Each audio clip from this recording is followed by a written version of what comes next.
Hello guys, welcome back to my channel. চলে এসেছি ছোট্ট একটা শর্টস নিয়ে। তো আজকের শর্টসটা হচ্ছে একটা রেসিপি। এই রেসিপিটা নিয়ে আমি স্ট্যাটাস দিয়েছিলাম, অনেকেই অনেক রকম কমেন্ট করেছে।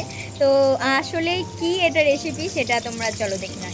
প্রথমে 4-5টা ডিম, লবণ আর লঙ্কা গুঁড়ো দিয়ে সেটাকে ভাপিয়ে নিতে হবে। ভাপানোটার প্রসেস হচ্ছে নিচে গরম জল থাকবে আর উপরে একটা বাটি দিয়ে সেটাকে ঢেকে রাখতে হবে। তো তারপরে সেটাকে পনিরের আকারে কেটে নিতে হবে। সেই জন্য অনেকে এটা পনির বলেছে, কিন্তু তোমাদের সেটা ভুল নয়, কিন্তু পনিরের মধ্যে অনেকটা দেখতে।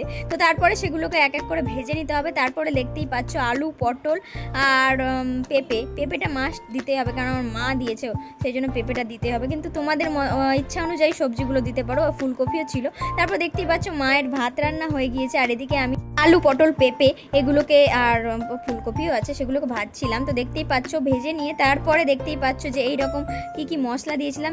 প্রথমে আদা, রসুন, পেঁয়াজ, টমেটোর পেস্ট করে নিয়েছিলাম। তারপরে জিরে গুঁড়ো, লঙ্কা গুঁড়ো, হলুদ, তারপরে একটু চিনি আর মিট মশলা, গরম মশলা আর কারি পাতা, তো সেইগুলো দিয়ে একটু কষছিলাম। শুধুমাত্র এই রেসিপির ক্ষেত্রেই নয়, সব রেসিপিতে একটু বেশি করে কষলে সেই মশলার আঁশটেনি ভাবটা চলে যায়। তো দেখতেই পাচ্ছ ততক্ষণ অবধি তোমাদেরকে সেটাকে কষতে হবে যতক্ষণ পর্যন্ত সেটা কড়াই থেকে ছেড়ে না যায় বা তেল না ছেড়ে যায়, ততক্ষণ অবধি তোমাদের কষতে হবে। তো তোমরা দেখতেই পাচ্ছ এখন আমি কষেই চলেছি। আর আমার মতো বাতিক দোষ কার আছে বলো তো, বারবার হাত ধোয়া।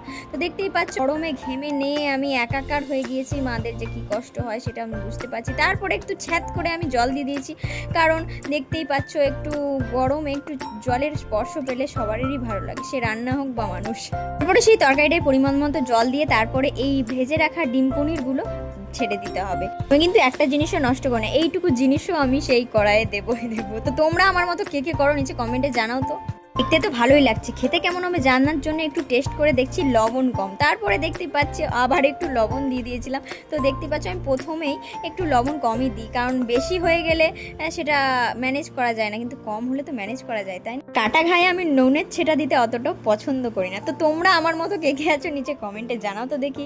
লবণ দেওয়ার পর তো খেতে ফ্যান্টাস্টিক হয়েছে, তোমরাও এভাবে বানিয়ে খাও, দেখবে মাংসকেও হার মানিয়ে দেয়। একটা মশলা আমি বলতে ভুলে গিয়েছিলাম, সেটা হচ্ছে কাসুরি মেথি। সেটা দিলে একটু মানে আরও টেম্পটিং লাগে খেতে আর একটু সুগন্ধ বেরোয়। এদিকে আমি টেস্ট করার চক্করে হাতটা প্রায় পুড়িয়ে ফেলেছি। এই রেসিপিটার কি নাম দেওয়া যায় নিজে কমেন্টে জানাও। আমি তো দিলাম ডিম পনির, তোমরা কি দেবে জানিও। দেখা হচ্ছে পরে শেষে, বাই বাই।